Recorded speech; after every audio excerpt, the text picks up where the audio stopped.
மருத்துவ வசதிகள் கொண்ட மருத்துவமனையில மருத்துவருக்கு பாதுகாப்பு பொறுத்தவரை பக்கத்திலேயே தான் போலீஸ் ஸ்டேஷன்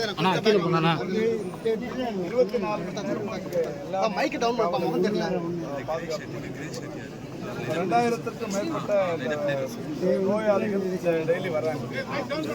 ஒவ்வொருத்தருமே வரும்போது இங்கே ப்ரொடெக்டிவாக தான் உள்ள வருவாங்க.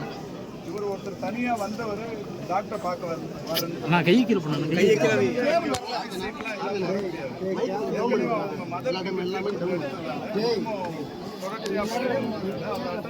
மைக்கெல்லாம் கொஞ்சம் டவுன் பண்ணுங்க.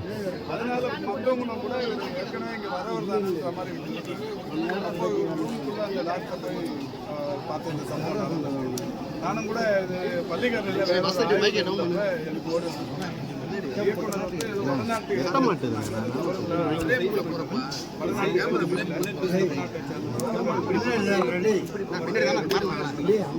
காவல்துறை கட்டுப்பாடு வச்சிருக்கிறாங்க. அவரை இன்னமும் கூட்டு போயிட்டு விசாரிக்க போறாங்க. டாக்டர் சொன்ன மாதிரி அவருக்கு இங்கே ஒரு 6 ஹியூமத்தருக்கு அவங்க மதருக்கு கொடுத்துருக்காங்க. அதில் அவர் திருப்தி அடையில நுரையீரல் பாதிப்பு இந்த ஹியூமா கொடுத்ததால வந்தது. அது மாதிரி ஏதோ வேறு தவறுதலான ஒரு புரிதல் வந்து எந்த டாக்டருமே ட்ரீட்மெண்ட்டில் வந்து வஞ்சனை பண்ண மாட்டாங்க. ஒரு மிக சிறப்பாக அது குறிப்பாக இந்த மருத்துவமனையில் புற்றுநோய் மருத்துவம் ரொம்ப சிறப்பாகவே பண்ணியிருக்காங்க. அது அந்த டாக்டர் பேரில் பெரிய அளவிலான அபிப்பிராயம் எல்லாருக்குமே நல்ல மருத்துவம் பார்க்கறதில்ல அது மாதிரி.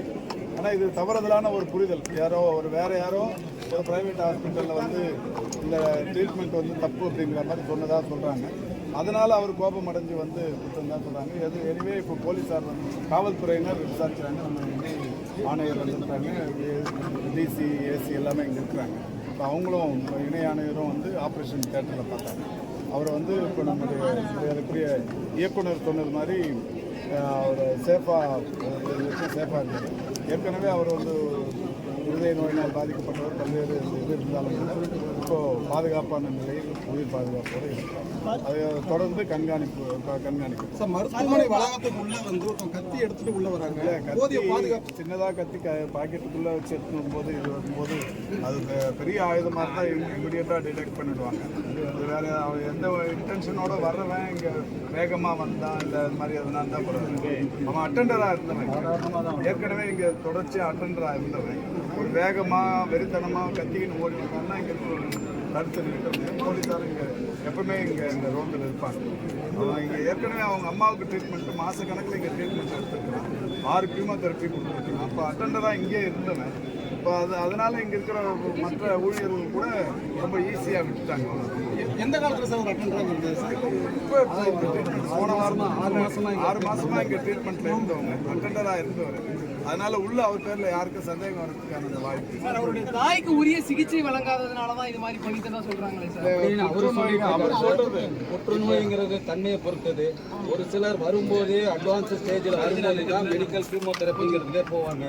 ஆரம்ப காலத்தில் வந்திருந்தா ஆப்ரேஷனே பண்ணி அவங்க சரி பண்ணிடலாம். அவங்க வரும்போதே காலம் கடந்து வந்து பரவுதலோடு வந்ததுனால கீமோதெரப்பி கொடுக்க வேண்டியதாக இருந்தது. கீமோதெரப்பி கொடுக்கும் போதும் அது மற்ற இடத்துக்கு பரவக்கூடிய வாய்ப்பு இருக்குது. அந்த மாதிரி இருக்கும்பொழுது நுரையீரல் பாதிப்பு வந்திருக்குன்னு டாக்டர் அவர் வெளிப்படையாக சொன்னது.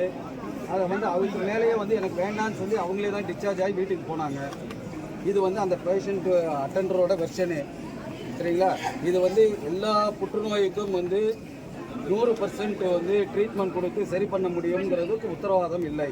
புற்றுநோயின் தன்மையை பொறுத்து அது பரவிய தன்மையை பொறுத்து தான் ட்ரீட்மெண்ட் வந்து எஃபெக்டிவாக இருக்குமா இல்லையாங்கிறது சொல்ல முடியும். ஆரம்ப காலத்தில் வந்தோம் அப்படின்னா புற்றுநோய்க்கு ஓரளவுக்கு நிவாரணம் கொடுக்க முடியும். இவருக்கு கொடுத்தது பாலியேட்டிவ் கீமோதெரப்பி. இதுக்கு மேலே இவருக்கு எதுவுமே பண்ண முடியாது. இவங்களுடைய லைஃப் ஸ்டைலை கொஞ்சமாவது இம்ப்ரூவ் பண்ண முடியுங்கிறதுக்காக தான் கீமோதெரப்பி கொடுக்குறோம்.